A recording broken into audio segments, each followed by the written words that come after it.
Ada yang berat, modalnya besar. Bangun masjid berat, modalnya besar. Bangun rumah sakit berat, modalnya besar. Ada ibadah yang berat, tapi modalnya ringan. Misalnya puasa. Puasa itu berat, mengendalikan nafsu. Kalau sekedar nggak makan, nggak minum sih enteng. Mengendalikan nafsu. Itu jihad terbesar. Tapi kan modalnya ringan, cuma niat saja. Ini ibadah berat, modalnya ringan. Ada ibadah yang ringan, modalnya juga enteng. Seperti termasuk ucapan la haula wa la quwata illa billah.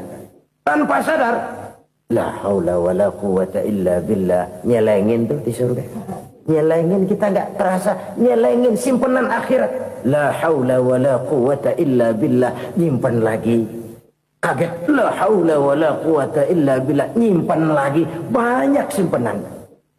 Walaupun sebenarnya yang dimaksud di sini adalah kesadaran batin bahwa tidak ada daya dan kekuatan kecuali Allah. Itu intinya. Kita memulai pekerjaan disunahkan baca bismillah, kan begitu. Apa itu? Kesadaran moral. Bahwa ini saya bisa kerjakan. Saya kerjakan ini dengan menyebut nama Allah. Kenapa? Kalau Allah tidak memberikan daya dan kekuatan, mana mampu saya kerjakan ini. Maka saya kerjakan ini dengan menyebut nama Allah. Bismillah. Kesadaran moral. Manusia hanya wajib berusaha, tapi nggak pernah wajib berhasil. Banyak hal-hal yang kalau kita renungkan secara rasio, nggak mungkin. Tapi jadi kenyataan. La haula wa la quwata illa billah. Tidak ada daya dan kekuatan kecuali bagi Allah semata-mata.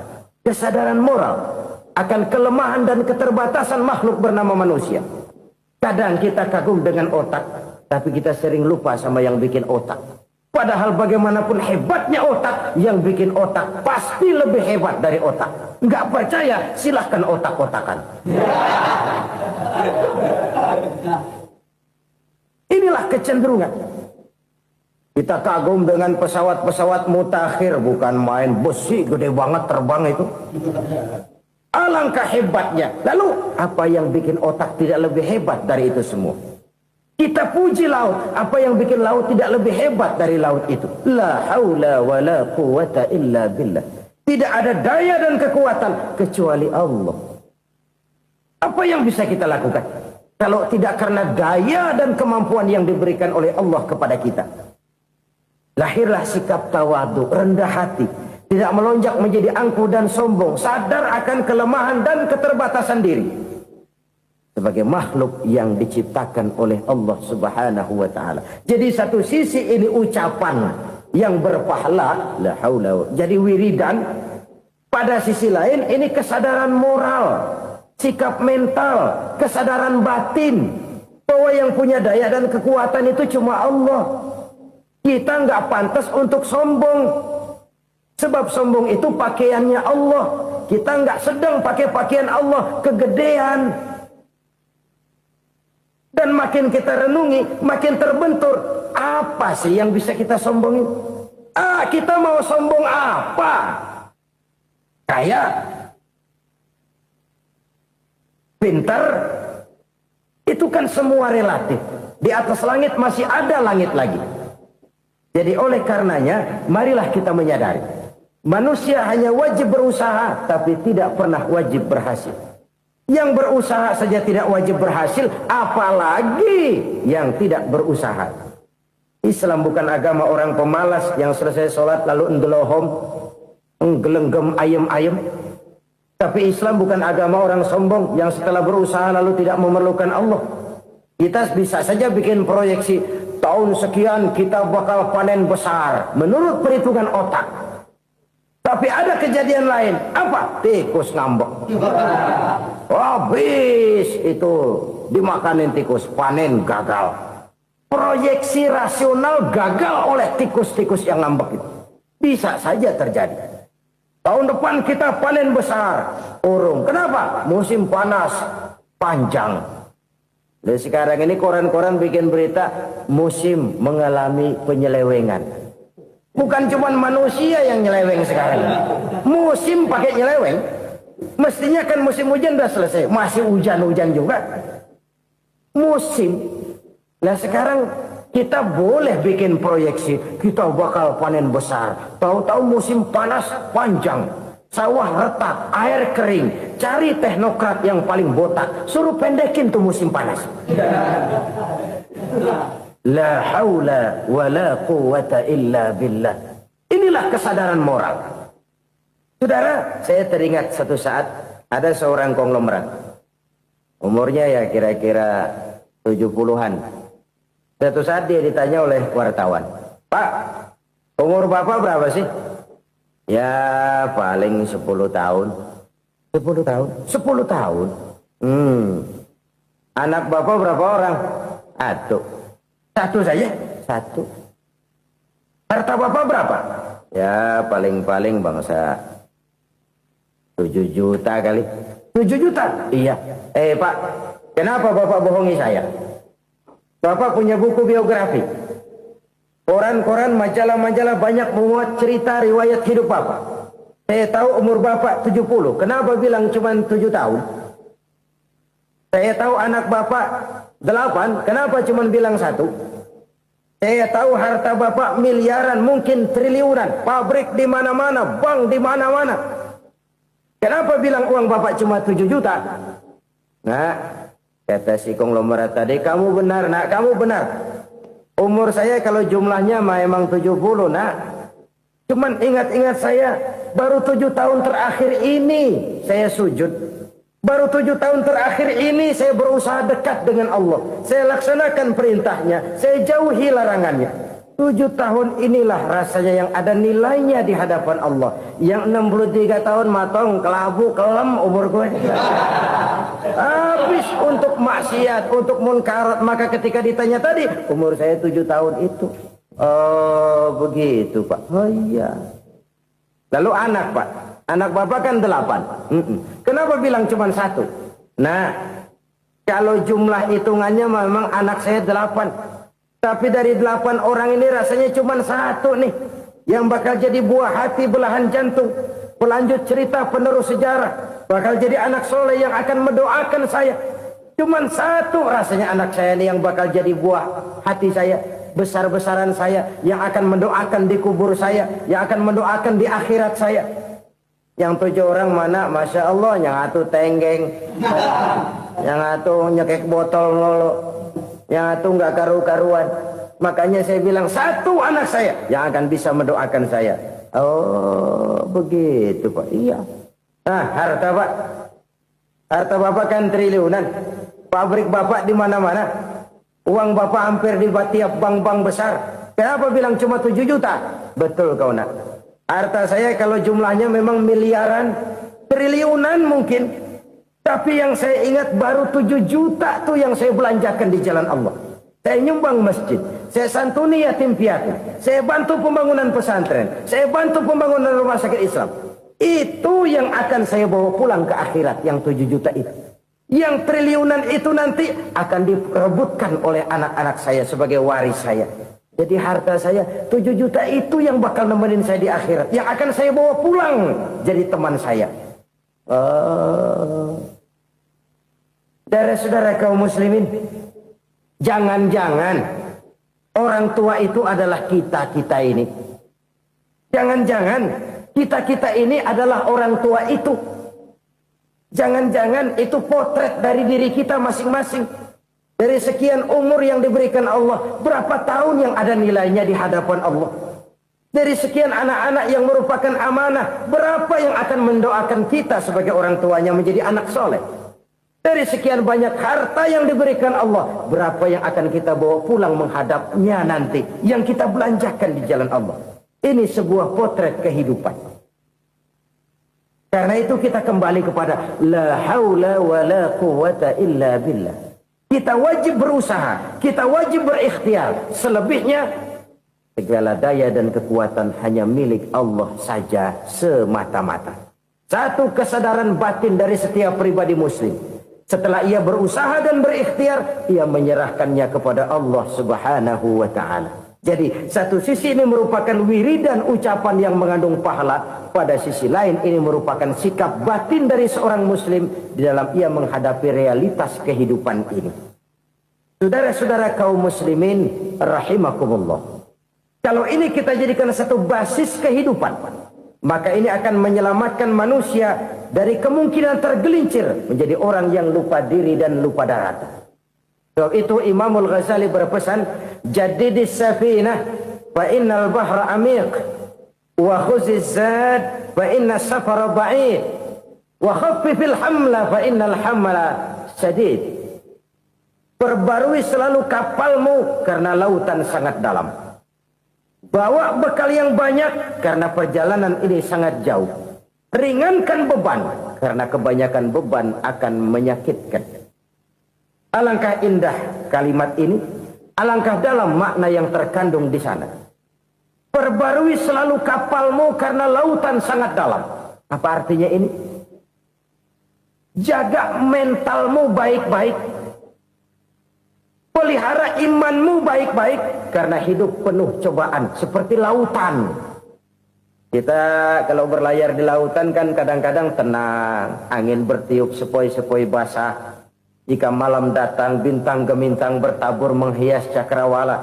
Rembulan memantulkan sinarnya dengan indah. Dalam keadaan begitu berlayar enak. Tapi lain saat ombak menggunung, halilintar menyambar, angin topan bertiup. Berapa banyak sudah saudara-saudara kita yang tenggelam di lautan dunia tanpa sadar bahwa dia belum sampai kepada pantai yang akan dituju. Berapa banyak sudah saudara-saudara kita yang tenggelam di lautan dunia ini tanpa sempat bangkit lagi. Dia menyangka sudah sampai kepada tujuannya. Hati-hati kapal jangan sampai bocor karena lautan sangat dalam. Iman ini jaga baik-baik karena hidup penuh dengan ujian. Wa khuziz zad fa inna safara ba'id. Bawa bekal yang banyak karena perjalanan sangat jauh. Saudara mau ke Bandung, bawa duit. Saudara mau ke Surabaya, banyakkan lagi duitnya. Saudara mau ke Mekah, gepokan, iketan tuh duit nggak lembaran lagi.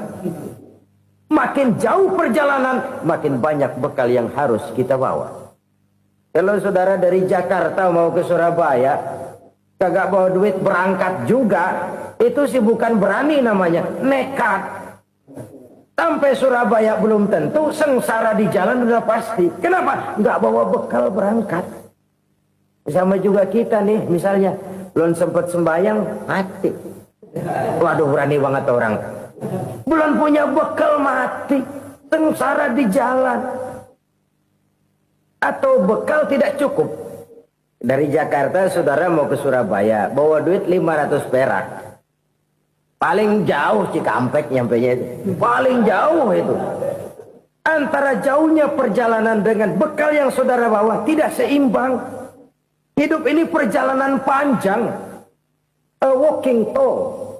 Dimulai dari alam arwah. Sebelum jasad diciptakan, roh diciptakan lebih dulu. Dari situ pindah ke alam rahim. Dari alam rahim pindah ke alam dunia. Dari alam dunia pindah ke alam barzah. Baru menuju akhirat. Satu perjalanan panjang. Kalau bekal tidak bawa, sengsara di jalan. Bawa bekal yang banyak karena perjalanan ini sangat jauh. Wa khaffifil hamla, ringankan beban karena beban itu cuma akan menyulitkan. Kalau bekal itu sih keperluan, tapi beban nggak kita perluin, cuma ngeberat-beratin. Apa ini beban? Dosa. Kecurangan, kebatilan, kesoliman, ketidakadilan, kesewenang-wenangan.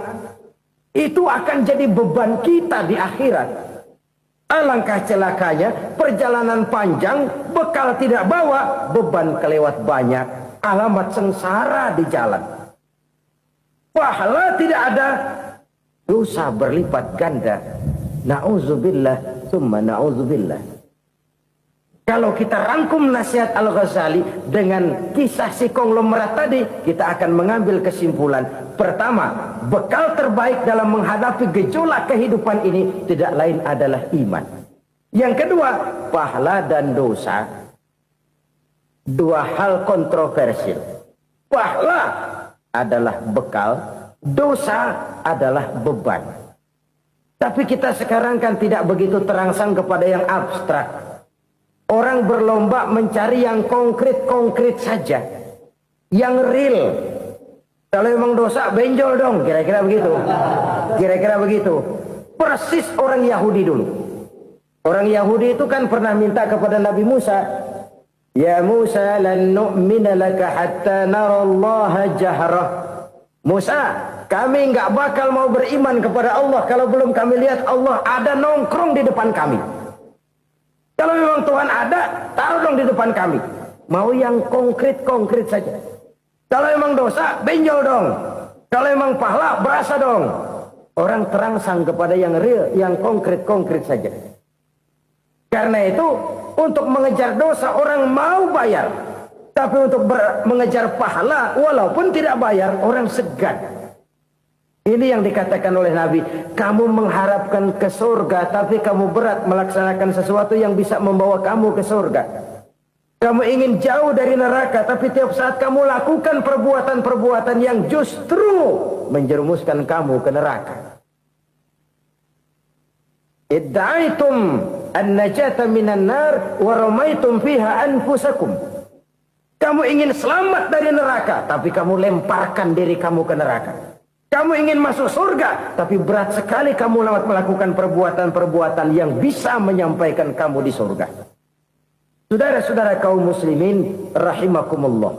Jadi hal keempat yang merupakan perbendaharaan surga adalah la haula wa la quwwata illa billah. Satu sisi ini merupakan ucapan yang memperberat timbangan akhirat. Pada sisi lain ini merupakan sikap hidup seorang muslim. Kesadaran batin yang sangat dalam bahwa tidak ada daya dan kekuatan kecuali Allah. Dan itu kita simbolkan pada saat memulai pekerjaan dengan Bismillah. Dengan menyebut nama Allah. Satu kesadaran moral. Saya hanya bisa melakukan ini karena diberikan daya dan kekuatan oleh Allah. Lahirlah sikap tawadu, rendah hati, tidak melonjak menjadi angkuh dan sombong. Saudara-saudara, sampai sini dulu jumpa kita kali ini. Semoga 4 perbendaharaan surga ini dapat kita lakukan, yang kelak akan merupakan bekal kita di kemudian hari nanti. Amin ya rabbal alamin. Bapak-bapak, ibu-ibu, saudara-saudara kaum muslimin rahimakumullah. Di dalam kehidupan kita sebagai seorang muslim, minimal 5 kali dalam sehari semalam kita mendengar seruan untuk mendirikan solat yang disebut azan. Ada kalimat menarik di dalam kalimat azan itu, yakni seruan hayya 'alal falah, marilah menuju kepada keberuntungan, marilah meraih kemenangan. Seruan ini adalah kecenderungan dari setiap manusia, apapun warna kulitnya. Artinya, setiap orang dalam hidup selalu ingin meraih dan mencari kemenangan. Kemenangan akan melahirkan kepuasan batin, dan kepuasan batin memberikan kebahagiaan. Sedangkan kekalahan melahirkan penderitaan batin, dan penderitaan batin menjerumuskan seseorang di dalam berbagai bentuk kerugian. Jikalau inilah seruan azan, maka masalahnya ialah apa yang menyebabkan kita meraih kemenangan. Al-Quranul Karim memberikan tuntunan dan ajaran kepada kita bahwa orang-orang yang memperoleh kemenangan itu tidak lain adalah orang-orang yang bertakwa. Hanyalah mereka yang bertakwa kepada Allah Subhanahu wa ta'ala pada akhirnya akan tampil sebagai pemenang. Lalu siapa orang yang bertakwa itu? Dijelaskan dalam awal-awal Al-Baqarah, orang yang bertakwa yang akan meraih kemenangan. Pertama, allazina yu'minuna bil ghaib, yaitu orang-orang yang beriman kepada yang gaib. Percaya bahwa ada alam yang gaib, alam yang abstrak, alam yang tidak bisa dijangkau oleh salah satu daripada panca indera kita. Mereka percaya dan beriman kepada adanya malaikat, beriman kepada adanya iblis dan jin, beriman kepada adanya alam kubur, beriman kepada adanya alam mahsyar, beriman kepada adanya alam akhirat, beriman kepada adanya surga dan neraka. Beriman bukan cuma sekedar beriman dalam ucapan bibir saja, tetapi beriman yang nilai iman itu mampu mewarnai gerak dan gaya hidupnya. Iman yang meresap sampai ke tulang sumsum, kemudian memberikan dampak positif di dalam kehidupan manusia. Alam, kita tahu, adalah sesuatu yang selain Allah. Dan Allah bukanlah alam. Apapun namanya selain daripada Allah, itu adalah alam. Alam pada hakikatnya terbagi menjadi dua. Ada alam syahadah, alam nyata, alam konkret, alam yang bisa dijangkau oleh salah satu indera kita. Kemudian ada alam ghaib, alam yang tidak bisa dijangkau oleh panca indera kita, alam metafisika, alam abstrak, alam yang wajib kita imani keberadaannya. Kita percaya bahwa malaikat itu ada. Kita percaya kepada jin, bahwa jin itu ada. Kita percaya kepada adanya iblis dan setan. Bukan percaya kepada iblis dan setannya, percaya bahwa iblis dan setan itu ada. Itu termasuk salah satu daripada sifat orang yang bertakwa kepada Allah. Saudara-saudara kaum muslimin rahimakumullah, kecenderungan pembangunan yang lebih bersifat materialistis biasanya menggeser aspek kehidupan rohani. Orang berpikir empiri, dan dalam pola pikir yang demikian maka alam gaib tidak lagi mendapat perhatian. Aspek kehidupan yang bersifat rohaniah malah mulai ditinggalkan.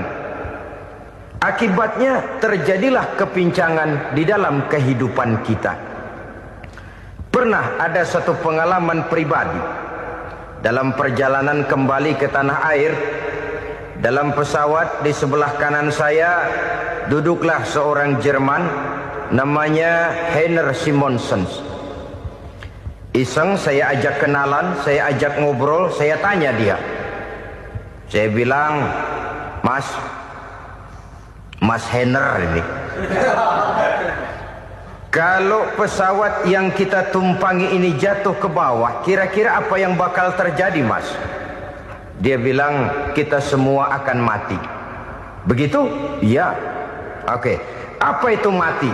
Tanya saya. Dia bilang, untuk tahu apa itu mati, kita harus tahu lebih dahulu apa itu hidup. Saya pikir nih bule bisa ngomong juga. Baiklah kata saya. Apa hidup menurut Anda itu?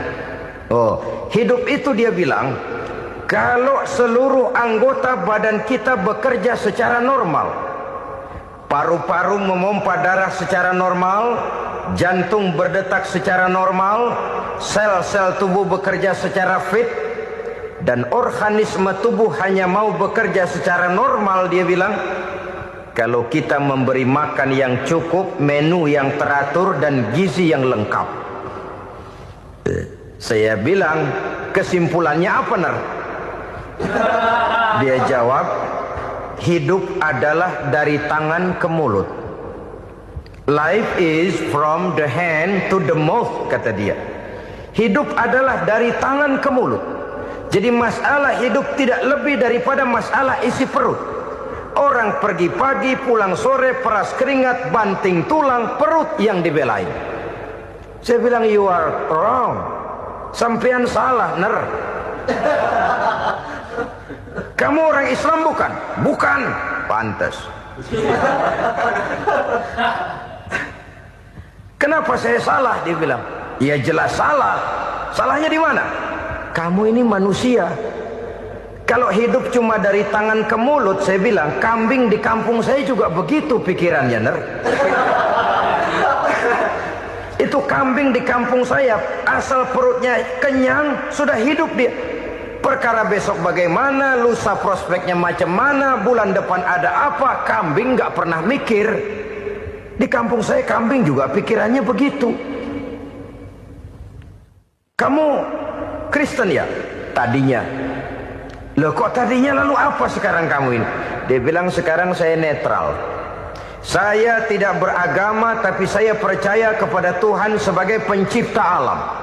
Saya ingat benar dia bilang, I haven't any religious, but I believe to God as the creator of the world. Kenapa bisa netral begitu, Ner? Habis saya bingung katanya. Islam bilang Islam baik, Kristen bilang Kristen baik, Hindu Buddha bilang Hindu Buddha baik, semua agama baik. Saya netral sekalian, nggak beragama. Yang penting saya percaya kepada Tuhan. Saya bilang, Ner, kamu ini kayak orang mau beli celana. Lalu bingung, yang satu bilang Levi's bagus, yang satu bilang Blue Jean hebat, yang satu bilang Wool England hebat. Celana ini hebat, celana itu bagus, celana ini hebat. Semua celana bagus, kamu bingung. Akhirnya netral, tidak pakai celana. Itu juga salah. Saya pikir-pikir, kemudian saya melihat bahwa dua pola berpikir Henner ini nampaknya sudah mulai menggejala di lingkungan masyarakat bangsa kita. Disadari atau tidak, secara jujur kita harus berkata, dua pola pemikiran Henner ini mulai berkembang di tengah masyarakat bangsa kita. Pertama, pola pikir materialisme. Hidup adalah dari tangan ke mulut. Masalah hidup tidak lebih masalah isi perut. Itu yang perlu dibela, dan disitulah arti kehidupan. Pergi pagi, pulang sore, peras keringat, banting tulang untuk mempertahankan perut. Kalau sudah kemari cara orang berpikir, maka buat apa percaya kepada yang gaib? Untuk apa sholat? Untuk apa puasa? Untuk apa zakat? Untuk apa menghadiri majelis taklim?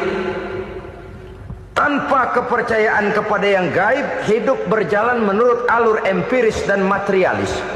Kalau sudah ke sana cara orang berpikir, biasanya orang lalu cenderung menghalalkan segala cara. Hanyalah orang yang percaya bahwa akhirat ada. Hanyalah orang yang percaya bahwa alam kubur itu ada. Hanyalah orang yang percaya bahwa malaikat itu ada, hidupnya akan lebih terarah dan terkendali. Karena kepercayaan kepada yang gaib, yang merupakan fase daripada kehidupan setelah hidup yang sekarang ini, mewarnai gerak pribadi seseorang di dalam dia melakukan kegiatan hidupnya. Pola berpikir materialisme, disadari atau tidak, mulai menggejala di lingkungan masyarakat bangsa kita. Hidup tidak lebih dari urusan tangan ke mulut, mulut ke tangan, tangan ke mulut. Asal perut sudah kenyang, hiduplah sudah. Perkara bagaimana prospek hari yang akan datang, bagaimana akhirat, tidak jadi persoalan. Ini yang oleh Nabi diperingatkan, ad-dunya sijnul mu'min wa jannatul kafir. Dunia adalah penjara bagi orang beriman dan surga bagi orang kafir. Dulu di zaman Belanda hadis ini pernah disalah tafsirkan, disalah artikan, digunakan sebagai senjata untuk mengkebiri dan membuat impoten umat Islam. Sudahlah, sudahlah, umat Islam gak usah macam-macam, kata Belanda. Dunia ini kan penjara buat orang Islam, surga buat orang kafir. Di penjara jangan bertingkah.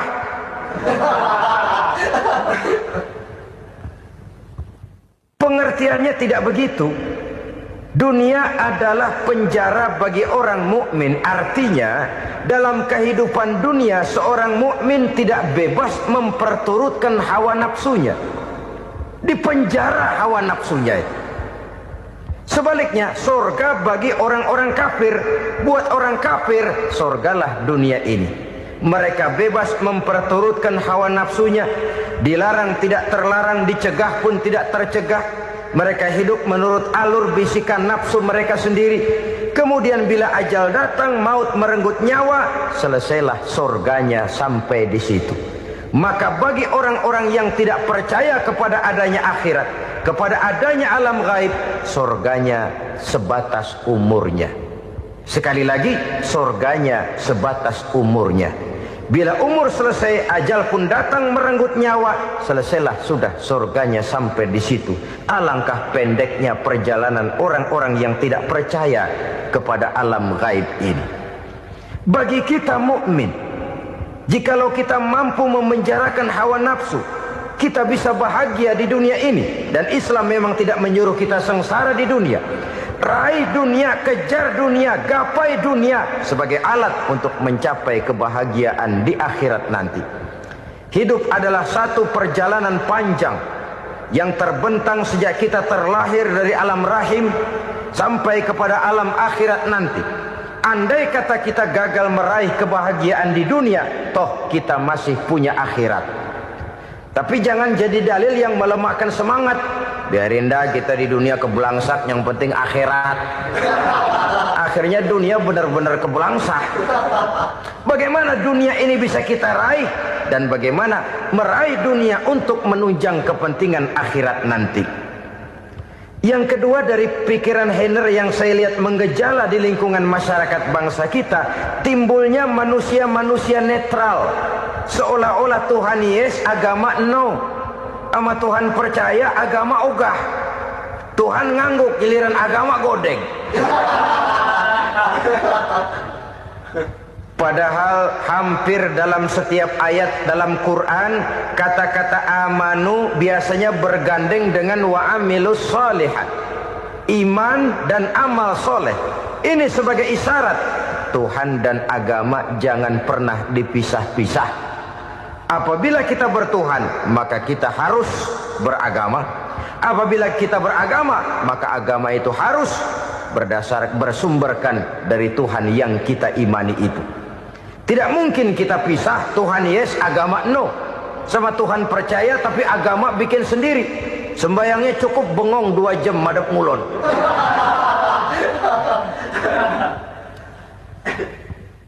Saudara-saudara kaum muslimin rahimakumullah. Jadi dengan demikian, agama yang kita akui merupakan unsur mutlak di dalam pembangunan sekarang ini, merupakan bagian dari kehidupan yang menuntun kita bahwa di balik alam nyata ini, di balik alam syahadah ini ada alam gaib. Dan mudabbir, murabbi, yang mengatur, yang menguasai, yang memelihara baik dia alam nyata, baik dia alam gaib, tidak lain adalah Allah Subhanahu wa ta'ala. Di sana ada satu super power, satu maha kekuatan yang kita perlu bersandar kepadanya. Sebagai makhluk nyata yang hidup di alam nyata, berbuatlah secara nyata sebagaimana harusnya kita berbuat. Karena Islam jelas bukan agamanya orang pemalas. Islam jelas bukan agamanya orang yang mengajarkan setelah selesai sholat boleh duduk, nggelenggem ayam-ayam, ndelohom, menghitung bintang di langit sambil menunggu keajaiban. Tidak. Islam adalah agama yang mengajarkan apabila sholat sudah selesai kamu kerjakan, bertebaranlah di permukaan bumi, cari karunia Tuhanmu. Jangan hidup berpangku tangan menunggu keajaiban. Karena hidup bukan undian. Jangan berharap untung besar tanpa mau peras keringat. Tapi di sebalik itu toh kita juga harus yakin bahwa di sisi usaha nyata yang kita lakukan ada satu super power, satu maha kekuatan gaib yang menentukan berhasil dan tidaknya usaha kita. Kepercayaan kepada hal semacam inilah yang mendorong kita untuk mempunyai sandaran vertikal, agar jikalau usaha ini berhasil, kita tidak lupa diri dan lupa daratan. Jikalau usaha ini gagal, kita tidak putus asa dan buruk sangka, tidak cupik pandangan dan sempit hati, tapi mampu melihat persoalan dengan kacamata putih sambil husnuzon kepada Allah Subhanahu wa ta'ala. Kita percaya malaikat itu ada. Ada yang namanya raqib dan atid, mengawasi gerak hidup kita sampai kepada gerak hati kita. Ini memberikan sugesti agar kita berhati-hati. Tidak sejengkal tanah pun kita bisa berlindung dari pengawasan raqib dan atid. Ada munkar nakir yang akan menyoal kita di alam kubur. Ada malaikat Malik, penjaga neraka. Ada malaikat Ridwan yang menjaga surga. Kita percaya kepada adanya jin, kita percaya kepada adanya setan, iblis. Percaya kepada adanya, bukan mempercayai si setan, si iblis lalu menjadikannya sebagai teman. Tidak. Percaya bahwa mereka itu ada dan merupakan makhluk Allah yang gaib, yang diciptakan Allah Azza wa Jalla. Kepercayaan kepada alam gaib memberikan motivasi terhadap gerak lahir manusia, sehingga dengan motivasi kepercayaan kepada yang gaib, gerak lahir jadi lebih terarah, jadi lebih terpelihara. Pernah seseorang bertanya, "Pak, apakah adanya akhirat bisa dibuktikan secara ilmiah?" Saya bilang tidak bisa, tidak bisa. Kenapa? Karena yang berangkat nggak pernah pulang kembali lagi. Kalau dia pulang kemari bisa kita tanya bagaimana enak di sono. Cuma secara moral saya katakan, lebih beruntung orang yang percaya kepada akhirat daripada yang tidak. Sekarang saudara percaya akhirat ada, lalu saudara baik-baik di dunia, sholat, puasa, zakat, menolong orang lain, menebarkan kebajikan. Saudara mati, andai kata akhirat tidak ada, toh dalam hidup saudara sudah berbuat baik. Paling tidak nama saudara akan dikenang sebagai orang baik. Sebaliknya, saudara percaya, kata saya, bahwa akhirat tidak ada, lalu hidup semau-maunya, tenggelam dalam maksiat dan munkarat, menentang Allah, tidak mau ruku dan sujud. Lalu saudara mati, kemudian akhirat ada. Ayo, mau apa? Bekal tidak punya. Jadi secara moral lebih beruntung orang yang percaya kepada adanya akhirat daripada yang tidak percaya. Dan itu alam gaib yang tidak bisa dibuktikan secara eksat. Jangankan untuk membuktikan seperti itu, dalam kehidupan sehari-hari saja yang kita rasakan tidak selalu berbentuk toh. Angin, bagaimana sih bentuknya angin? Kita tidak tahu. Merah, buktinya kalau dikerok merah. Yang merah itu kulit, yang kulit kita bukan anginnya. Sakit, rasa sakit itu ada, tapi bagaimana bentuk sakit kita nggak pernah tahu. Kalau kita makan cabai pedas, bagaimana bentuk pedas itu tidak ada, tapi rasa ada. Bentuk pedas hijau, cabenya bukan pedasnya. Tidak semua yang kita rasakan bisa kita gambarkan dalam bentuk yang konkret. Oleh karena itu, sekali lagi bahwa kepercayaan kepada alam yang gaib mampu memberikan satu sugesti yang menata kehidupan seseorang lebih lurus, lebih terarah, dan lebih terkendali. Maka wajar kalau kepercayaan kepada yang gaib mengantarkan seseorang untuk meraih kemenangan. Kenapa? Dia percaya kepada yang gaib, bahwa akhirat ada, bahwa alam kubur ada, bahwa pertanggungan jawab itu ada. Maka dia lalu tidak hidup saenae udele dewe, gitu loh. Tidak hidup menurut seleranya sendiri, terarah, teratur. Ini cirinya yang pertama. Orang bertakwa yang akan meraih kemenangan, mereka beriman, mereka percaya kepada yang gaib. Bahkan hal-hal konkret saja selalu berangkat dari yang gaib. Saudara-saudara, para remaja, para pemuda sekarang ini tidak pernah tahu toh siapa yang akan jadi teman hidup saudara. Kita bisa saja ngerancang, mentargetkan, tapi toh akhirnya yang namanya jodoh bukan kekuasaan kita. Rezeki di luar kemampuan kita. Begitu juga ajal. Maut, jodoh, ajal adalah contoh-contoh konkret bahwa pada akhirnya yang gaiblah yang menentukan. Bertahun-tahun ngelancong, emang jodoh seret, nggak jadi.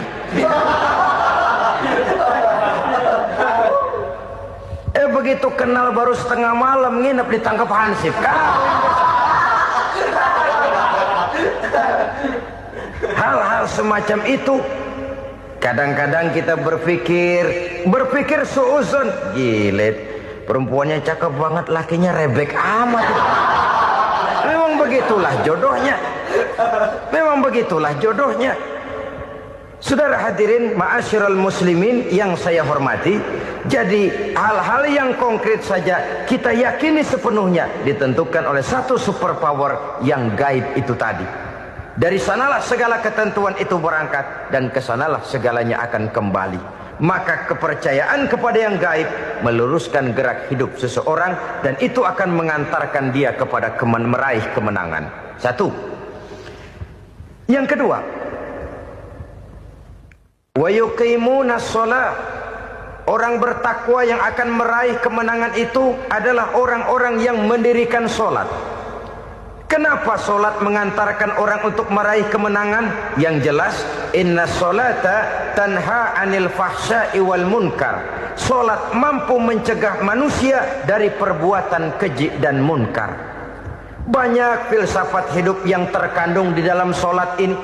Sejak kita wudhu sampai kita menghadap ke arah kiblat, sampai kita melakukan gerak-gerak sholat, bacaan-bacaan yang ada di dalam sholat, lalu sampai kepada mengucapkan salam. Banyak filsafat hidup yang terkandung di dalam sholat. Umpamanya saja, setelah takbiratul ihram mulai kita dengan sholat dalam posisi berdiri, diajarkan dalam kitab-kitab fikih agar kita melihat ke arah tempat sujud. Ini kan filsafat kehidupan. Kalau kamu sholat dalam posisi berdiri, lihat tempat sujud. Jangan sholat mata jelalatan, sebab nanti bisa mengurangi kekhusyuan. Jadi wajar kalau yang dikatakan bahwa yang paling afdol adalah shaf yang di depan. Kenapa? Secara harfiah pengertiannya akan lebih mengundang kekhusyuan. Kenapa? Kalau kita di shaf paling depan di masjid umpamanya paling banter kita lihat tembok. Tapi kalau kita shaf di tengah atau di belakang, orang-orang di depan kita pun akan kelihatan. Yang bajunya loreng, yang bajunya genggang, yang bajunya macam-macam. Kita lihat, kadang-kadang kita pikirin, ada yang bajunya bolong. Kita sholat tapi dalam hati, ini orang bajunya robek yang nggak tahu apa. Ada saja hal-hal yang mengusik kekhusyuan kita.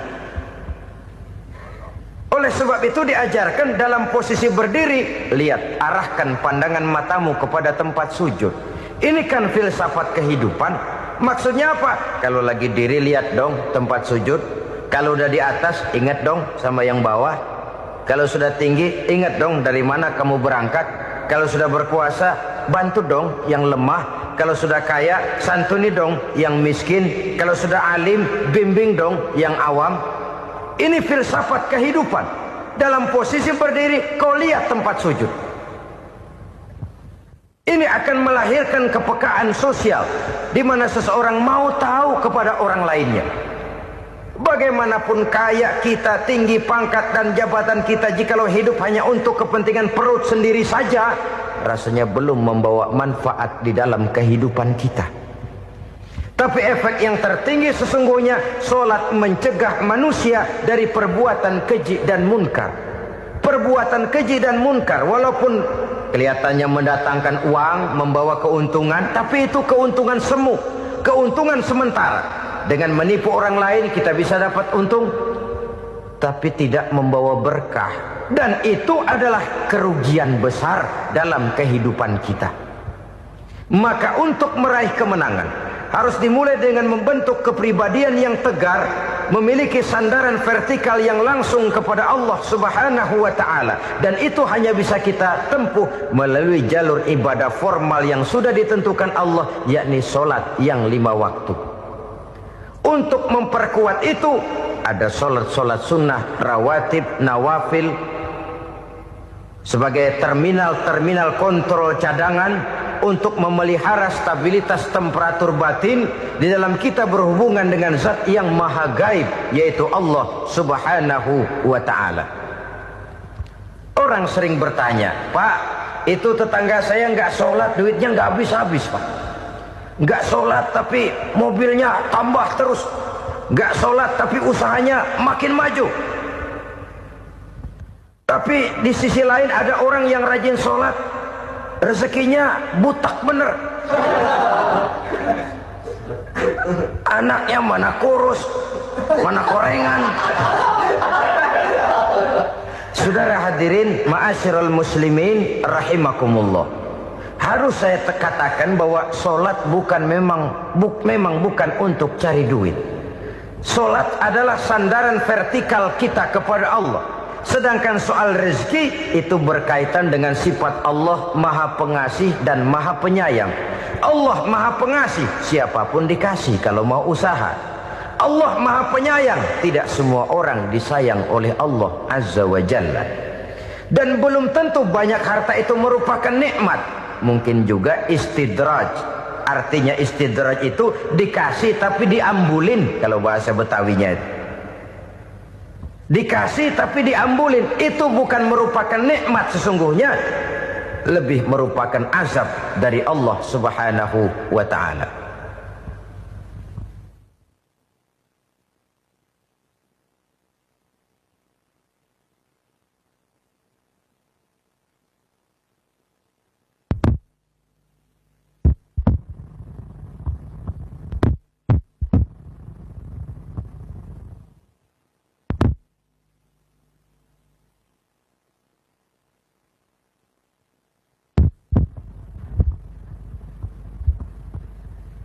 Agama mempunyai sistem solat, dan kita umat Islam telah dituntun oleh Allah Subhanahu wa ta'ala yang wajibnya 5 kali dalam sehari semalam mendirikan solat, dan itu tentu berada dalam jangkauan kemampuan manusia. Pada awalnya barangkali kita memang merasa solat itu satu kewajiban, tapi semakin kita hayati makna, manfaat dan filsafat yang terkandung di dalam ajaran solat, semakin sampai kita kepada keyakinan bahwa solat adalah keperluan kita. Sehingga pada waktu tertentu dinilai puncaknya, kita tidak lagi akan berkata saya wajib solat, tapi kita akan berkata saya perlu solat. Kalau kita sudah merasakan itu adalah keperluan kita, nah di sanalah kita baru akan merasakan ruginya kalau hal itu tidak kita laksanakan. Sepanjang kita masih berkata saya wajib sholat, kita akan lebih merasakan dia sebagai beban ketimbang sebagai keperluan. Yang jelas Allah tidak memerlukan ibadah yang kita laksanakan ini. Dengan kata lain, andai kata satu dunia penuh ini orang tidak ada yang sholat satu pun, Allah tidak akan turun dari jabatan Tuhan. Jangan lalu berpikir kalau kita ngambek se-RW kagak sembahyang Tuhan tekor kali ini ya. Tentu tidak. Itu perlunya kita, bukan perlunya Allah. Dan pada induknya kita akan berkata saya perlu agama. Kalau secara induk kita sudah memerlukan agama, maka konsep-konsep yang ada di dalam ajaran agama itu pun adalah juga merupakan keperluan kita. Baik dia bernama sholat, baik dia bernama puasa, baik dia bernama zakat, baik dia bernama haji, seluruhnya adalah keperluan kita. Dan sesuatu yang kita perlukan apabila tidak kita laksanakan akan melahirkan kerugian di dalam kehidupan. Jangan heran kalau kita membaca riwayat perjalanan hidup para salafus soleh, orang-orang soleh. Ada yang tahajud sampai 100 rakaat, ada yang sholat malam kakinya sampai bengkak. Kita sekalinya bengkak biri-biri. Ada yang sholat membaca surah dalam Al-Quran sampai khotam Quran. Kok mau? Mereka sudah merasakan itu keperluan. Itu saja soalnya. Satu saat pun jikalau kita merasa bahwa itu keperluan saya, kita pun akan melaksanakan seperti itu. Keperluan saya dalam kehidupan. Inilah yang kedua. Yang ketiga, orang bertakwa yang akan meraih kemenangan itu, wa mimma razaqnahum yunfikun. Mereka membelanjakan sebagian daripada rezeki yang diberikan Allah kepada mereka. Mereka infakkan di jalan Allah. Ada satu dialog menarik. Satu hari seorang anak muda bertemu dengan seorang kakek-kakek yang sudah dikenalnya baik. Bertanyalah anak muda ini, "Kek, umur kakek berapa tahun?" 15 tahun, kata si kakek. Anak kakek berapa orang? 1. Harta kakek berapa banyak? 15 juta. Si anak muda ini bengong, lalu protes, kok kakek bohongin saya? Kenapa?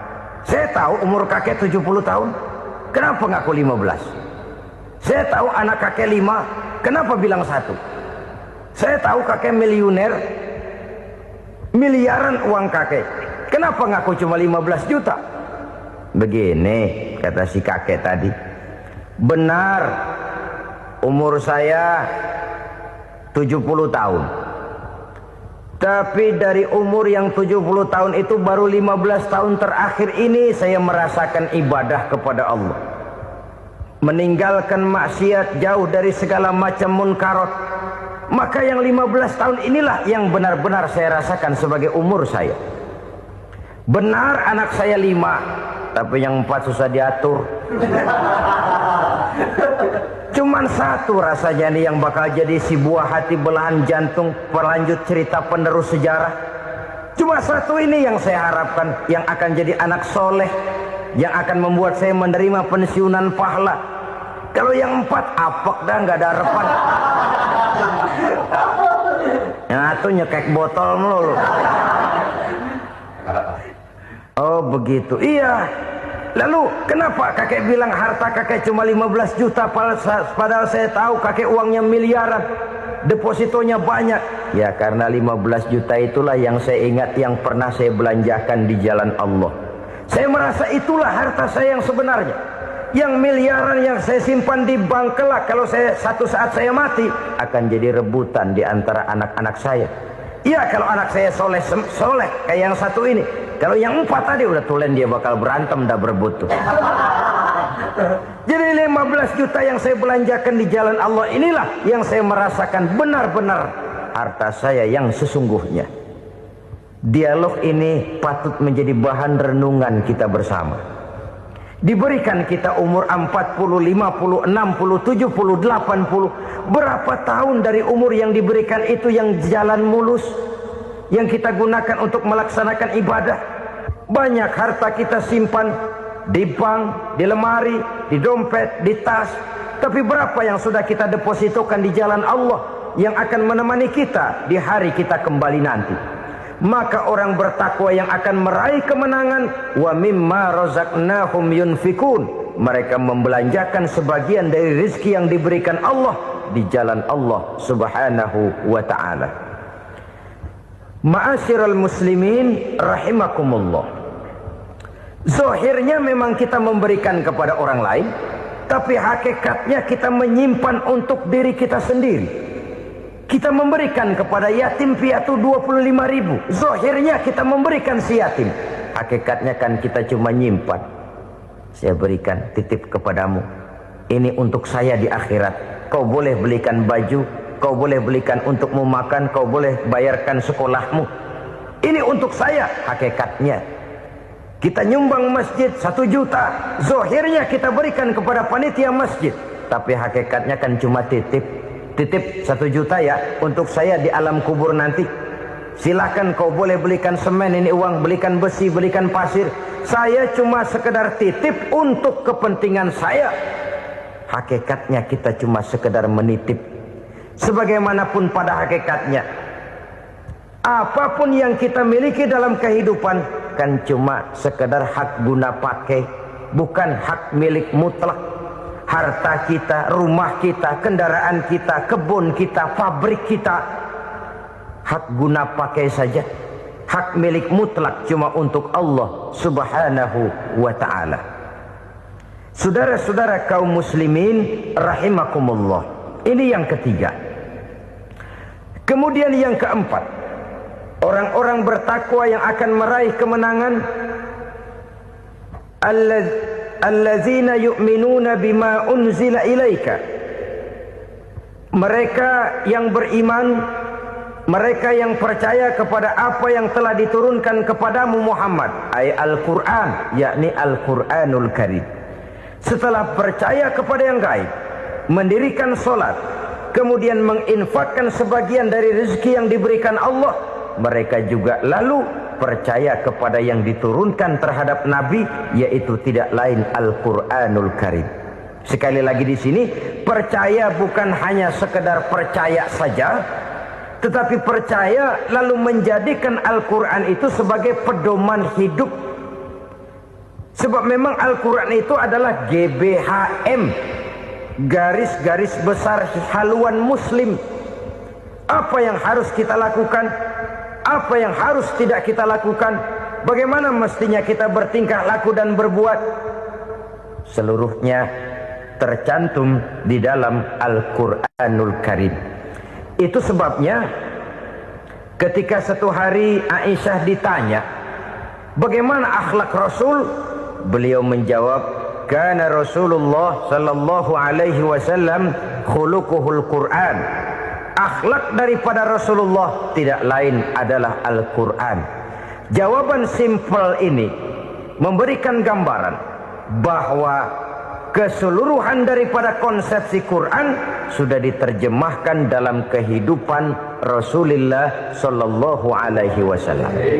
Karena kita tahu akhlak adalah keseluruhan dari gerak hidup manusia. Sejak ia berpribadi, berumah tangga, bertetangga, bermasyarakat, sampai kepada berbangsa dan bernegara, Al-Quran tetap memberikan sentuhan nilainya.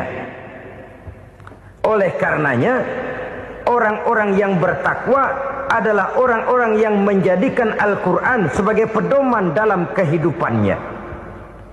Dan kita yakini Al-Quran diturunkan kepada Nabi Muhammad bukan merupakan produk Nabi Muhammad. Isi dan redaksinya langsung dari Allah Subhanahu wa ta'ala. Kemudian cirinya yang kelima, orang bertakwa yang akan meraih kemenangan itu, wa ma unzila min qablika. Tidak hanya sekedar percaya kepada yang diturunkan terhadap Nabi Muhammad, yaitu Al-Quran, mereka juga percaya kepada apa yang pernah diturunkan kepada para nabi, kepada para rasul sebelum Nabi Muhammad. Percaya kepada adanya suhuf, percaya kepada adanya Taurat, percaya kepada adanya Injil, percaya bahwa Allah dahulunya sudah menurunkan Taurat kepada Musa, percaya bahwa Allah sudah menurunkan Injil kepada Isa, percaya Injil ada, Taurat ada, diturunkan Allah untuk Isa dan Musa, tetapi tidak wajib mengamalkannya karena kita sudah diberikan Al-Quranul Karim. Ini yang perlu saya garis bawahi. Kita percaya Allah telah menurunkan Injil dahulu kepada Isa. Kita percaya bahwa Allah telah menurunkan Taurat dahulunya kepada Nabi Musa. Kadang-kadang ini dijadikan dalih, dikacaukan pengertiannya. Quran saja mengajarkan bahwa orang yang bertakwa harus percaya kepada Injil, maka pakailah Injil. Apalagi kalau ayat sebelumnya ditilap, dihapus, dihilangkan, Injilnya yang ditekankan, maka akan terjadilah penekanan yang salah arah. Karena salah arah akhirnya bisa merusak dan menghancurkan akidah. Ketika Rasul suatu saat pernah ditanya orang, ya Rasul, bagaimana sikap kita sebagai muslim terhadap Injil yang ada sekarang? Beliau menjawab, la tukadzibuhu jami'an wa la tusaddiquhu jami'an. Jangan didustakan seluruhnya, jangan juga dibenarkan semuanya. Artinya, ini sudah merupakan gambaran dari Rasul bahwa dalam Injil yang ada sekarang masih ada ajaran-ajaran tauhid yang dibawa oleh Nabi Isa dan diajarkan kepada umatnya. Tapi juga dalam Injil yang sekarang ini sudah terkena intervensi dan investasi manusiawi. Karena itu Rasul menyimpulkan, la tukadzibuhu jami'an wa la tusaddiquhu jami'an. Jangan didustakan semua, jangan dibenarkan seluruhnya. Kita memang percaya Allah telah menurunkan Injil kepada Nabi Isa dulu, tapi kita tidak wajib mengamalkan Injil. Kita percaya Allah telah menurunkan Taurat kepada Nabi Musa, tapi kita tidak wajib mengamalkan kitab ajaran Taurat. Yang wajib kita percayai dan kita amalkan hanyalah Al-Quranul Karim. Kenapa? Oleh karena baik yang ada di dalam Taurat, baik yang ada di dalam Injil, tentu tercakup di dalam Al-Quran sebagai kitab terakhir yang diturunkan oleh Allah Subhanahu wa ta'ala. Dan itu wajar.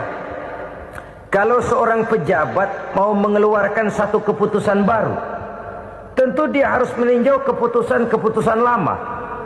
Andai kata dianggap tidak berlaku, dianggap tidak relevan lagi, maka keputusan-keputusan lama itu tentu sudah dianggap tidak berlaku. Sebagian daripada aturan-aturan dalam keputusan lama yang masih dianggap relevan tercantum dalam keputusan baru yang wajib diamalkan. Begitulah hubungannya antara Al-Quran, Taurat, Zabur, dan Injil. 4 kitab samawi yang diturunkan Allah masing-masing kepada Zabur untuk Nabi Daud, Taurat untuk Nabi Musa, dan Injil untuk Nabi Isa alaihi wassalatu wassalam. Ketiga-tiga kitab itu kita percayai adanya. Kita yakini Allah telah menurunkan Zabur, Taurat, dan Injil. Tapi kita tidak wajib mengamalkannya. Yang wajib kita mengamalkannya sekarang ini tidak lain hanyalah Al-Quranul Karim saja. Karena ia mencakup apa yang ada di dalam Zabur, apa yang ada di dalam Taurat, dan apa yang ada di dalam Injil. Keotentikannya bisa dipertanggungjawabkan. Ya, tapi kan Nabi Muhammad sudah mati 14 abad yang lalu, dan di zaman beliau Al-Quran kan belum dikodifikasikan, belum ditulis. Bagaimana keotentikannya bisa dipertanggungjawabkan? Mudah saja. Allah berjanji, inna nahnu nazzalna dzikra wa inna lahu lahafizun. Kami yang menurunkan Al-Quran dan kami yang akan menjaga dan memeliharanya. Allah turunkan Quran, Allah menjaganya. Bagaimana cara Allah menjaga Al-Quran itu? Banyaknya orang-orang yang hafaz Al-Quran. Hafaz Al-Quran 30 juz, 114 surah, 6.666 ayat. Sehingga jangankan satu kata, jangankan satu ayat, satu kalimat saja berubah, sudah akan timbul reaksi dan mudah dimengerti. Kenapa? Banyak orang-orang yang hafaz Al-Quran. Sedangkan pada setiap akhir tahun biasanya malaikat Jibril selalu mengadakan checking terhadap ayat-ayat yang diturunkan pada waktu itu. Di zaman Nabi sendiri sudah ada usaha kodifikasi. Dan yang lebih luar biasa lagi, sampai hari ini tidak seorang pun mampu membuat satu ayat saja semacam Al-Quran. Ke bahasa manapun dia diterjemahkan, naskah aslinya tetap ikut. Rujukan dasarnya tetap ada. Berdasarkan itu, maka tidak mungkin terjadi penyelewengan terhadap atau pemalsuan terhadap ayat-ayat Al-Quranul Karim. Kesuciannya, keotentikannya, kemurniannya bisa dipertanggungjawabkan. Ma'asyiral muslimin rahimakumullah. Oleh karenanya, konsepsi dasar daripada ajaran Islam ini memang tidak lain adalah Al-Quran dan Sunnah. Isi daripada agama Islam yang merupakan iman, Islam, dan ihsan, konsepsi dasarnya tidak lain adalah Al-Quran dan Sunnah Rasulullah Sallallahu Alaihi Wasallam. Maka yang kita perlukan sekarang ini adalah terjemahan Al-Quran di dalam kehidupan kita. Dengan demikian, maka gaya kehidupan yang lebih Qurani itulah yang kita dambakan. Kita perlu memang terjemahan Quran dalam bahasa Inggris, dalam bahasa Belanda, dalam bahasa Jepang. Tapi yang lebih kita perlukan adalah terjemahan Quran di dalam kehidupan kita. Konsekuen, tidak memanipulasi, ringan sama kita jinjing, berat sama kita pikul. Jangan kalau lempengan ayat Quran tuh kira-kira enak diamalin, keras teriakan kita. Giliran kira-kira ayat Quran itu mukul kepala kita sendiri, diam kita. Itu ciri yang pernah disindir Allah dalam awal-awal Baqarah juga. Ciri beragamanya orang yang munafik. kullama adha'a lahum masyaw fih, kata Allah, wa iza azlama alaihim qamu, apabila terang mereka jalan, apabila gelap mereka berhenti. Artinya kalau kira-kira di Islam nguntungin, rame-rame pada teriak Islam. Tapi ketika diminta untuk berjuang, ketika dituntut untuk berkorban, rame-rame mengundurkan diri. Nasib agama tidak ubahnya seperti daun pisang yang dikait orang di tepi jalan lantaran tak berpayung di ketika hari hujan. Manakala hujan usailah sudah, daun itu pun dicampakkan di tepi jalan, diinjak pula orang nan lalu. Artinya orang menjadikan agama cuma sebagai lipstick, decoration only, tidak konsekuen. Hanya pada saat-saat kelihatannya Islam membawa keuntungan, rame-rame orang teriak-teriak tentang Islam. Tapi jikalau diminta berjuang, jikalau dituntut untuk berkorban, biasanya rame-rame juga mengundurkan diri. Jangan heran kalau mayoritas hitungan kita, tapi minoritas peranan kita. Kuantitas kita dalam jumlah, tapi dalam kualitas kita lebih sering jadi penonton daripada jadi pemain. Padahal itu sangat tidak boleh terjadi. Umat Islam di Indonesia harus bangkit. Umat Islam di Indonesia harus sadar akan keberadaannya. Tidak boleh hanya jadi penonton berpangku tangan, karena memang agama kita juga mengajarkan untuk konsekuen di dalam menjabarkan ajaran-ajaran daripada agama kita. Kita sering jatuh menjadi umat yang lemah oleh karena kita ini tidak pandai menggalang kebersamaan yang diakibatkan tidak konsekuennya kita. Diistilahkan bahwa umat Islam di dalam menggalang kebersamaannya itu harus seperti orang main sepak bola. Saudara-saudara kan tahu orang main sepak bola itu. Orang main sepak bola, kalau pertandingan belum dimulai sih silakan saja kumpul di luar lapangan, atur strategi yang baik. Tapi kalau pertandingan sudah dimulai, turun ke lapangan hijau, jangan kumpul terus. Ada sepak bola gotong royong, mundur-mundur rame-rame, depan ke depan kumpul melulu mainnya. Kalah. Orang main sepak bola itu ya harus ada penyerang tengah, harus ada penjaga gawang, harus ada strikernya, harus ada kiri luarnya, kanan dalamnya yang jadi backnya. Posisi boleh bermacam-macam, tapi yang penting saling ngoper untuk menggolkan gawang lawan. Begitulah umat Islam ini. Boleh ada yang jadi pejabat, boleh ada yang jadi pengusaha, boleh ada yang jadi petani, silakan ada yang jadi seniman, ada yang jadi penyair, ada yang jadi artis sekalipun. Tapi kalau sudah berhasil menguasai bola, jangan lupa operannya.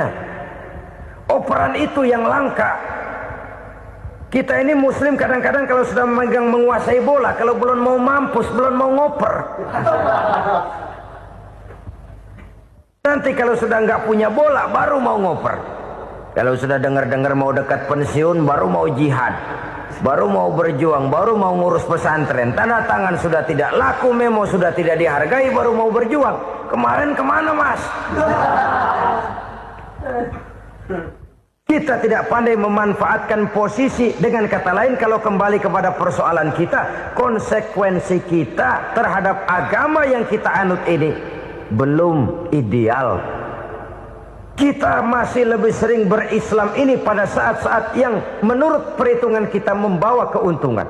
Tapi kalau diminta berjuang, dituntut berkorban, yang itu pun hakikatnya adalah untuk kepentingan kita juga. Allah tidak pernah menuntut kita untuk jihad bagi kepentingan Allah, itu tidak. Berjuang menegakkan agama Allah, apakah untuk kepentingan Allah? Tidak. Untuk kepentingan kita. Sebab nilai-nilai jihad itu pada akhirnya akan membawa kita kepada satu kebahagiaan. Setidaknya kalau tidak di dunia, tentu di akhirat sebagai syahid. Oleh karena itu, pada bagian akhir ini saya ingin mengajak, marilah kita konsekuen. Sekali kita berkitabkan Al-Quranul Karim, mari dia kita jadikan pedoman. Jangan cuma kita jadikan sebagai penghias dinding, pelengkap rumah, bahwa di rumah kita ada Al-Quran, tapi yang baca kecoa. Habis pada bolong tuh Quran. Yang penting kan punya Quran. Ditaruh di pintu rumah. Biar apa? Biar kuntilanak kagak masuk katanya. Ya, apa itu nasib Quran? Cuma kerjanya jaga pintu, ngusir kuntilanak, ngusir memedi. Bagaimana kita hidup menurut tuntunan Al-Quran? Kadang-kadang tidak pernah menjadi masalah bagi kita. Maka bagaimanakah Al-Quran akan mungkin membawa keberkahan dalam hidup kalau ajarannya kita injak-injak dalam keseharian kita? Mewujudkan gaya hidup yang lebih Qurani, itulah yang akan kita rintis di dalam kehidupan kita. Bertahap, step by step, menurut kemampuan yang ada pada kita. Jika jalan ini tidak bisa kita selesaikan, percayalah akan ada generasi penerus yang akan melanjutkan usaha dan cita-cita mulia itu. Jadi percaya kepada Taurat, percaya kepada Injil, sekadar percaya Allah dahulunya sudah menurunkan itu. Tapi kita tidak wajib mengamalkannya. Kenapa? Generasi Injil masa berlakunya sudah kedaluwarsa. Taurat masa berlakunya sudah kedaluwarsa. Injil pernah berlaku untuk orang Nasrani di zaman Nabi Isa. Taurat pernah berlaku untuk orang Yahudi di zaman Nabi Musa. Setelah generasinya berlalu, datang Rasul penutup yang membawa Al-Quranul Karim. Maka Al-Quran itulah yang berlaku menjadi pedoman sampai hari akhir nanti. Jangan jauh dari Al-Quran, karena apabila ini kita lakukan, maka kita akan kembali kepada satu gaya hidup yang jauh dari tuntunan agama. Dan itu artinya kita akan semakin jauh untuk meraih kemenangan. Saudara-saudara kaum muslimin rahimakumullah. Yang keenam, yang terakhir, orang-orang bertakwa yang akan meraih kemenangan itu, wabil akhirati hum yuqinun. Mereka percaya, mereka yakin seyakin-yakinnya akan adanya hari akhir, di mana seseorang akan mempertanggungjawabkan seluruh perbuatannya di dalam hidup ini. Dan tidak ada satu perbuatan yang bagaimana kecilnya sekalipun, yang tersembunyi dalam pandangan manusia, yang tidak akan dibukakan persoalannya di mahkamah Qadi Rabbul Jalil di akhirat nanti. Itulah sebabnya maka percaya kepada akhirat disebut secara khusus. Padahal di awal tadi sudah dijelaskan yu'minuna bil ghaib, percaya kepada alam gaib, dan alam gaib ini termasuk akhirat. Kenapa pada bagian akhir disebut lagi akhirat?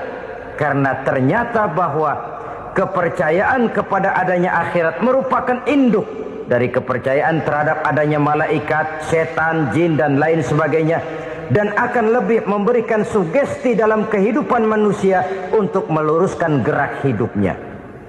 Jikalau satu saat tergerak hati akan berbuat kejahatan, ingin mencuri, sadarlah, awas ada akhirat. Sebab kalau kita cuma teriak awas ada polisi, itu cuma tertunda sementara. Begitu polisi meleng, embat.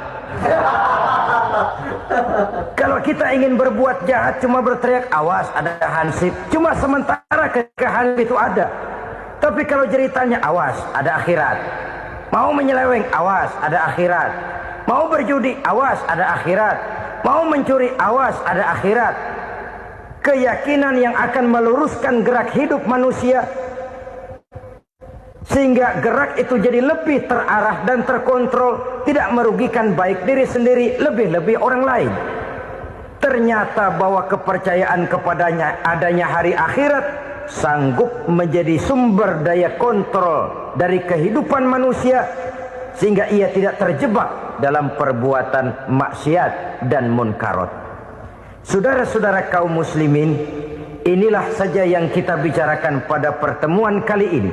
Semoga Allah subhanahu wa ta'ala memberikan kekuatan zahir dan batin kepada kita untuk dapat meraih kemenangan dengan beriman kepada yang gaib, mendirikan solat, membelanjakan sebagian dari rezeki yang diberikan Allah, percaya kepada Al-Quran, beriman kepada kitab-kitab yang diturunkan sebelum Al-Quran, lalu meyakini adanya hari akhirat. Terima kasih atas segala perhatian, mohon maaf atas segala kekurangan. Usikum wa nafsi bitaqwallah. Wassalamualaikum warahmatullahi wabarakatuh. Waalaikumsalam.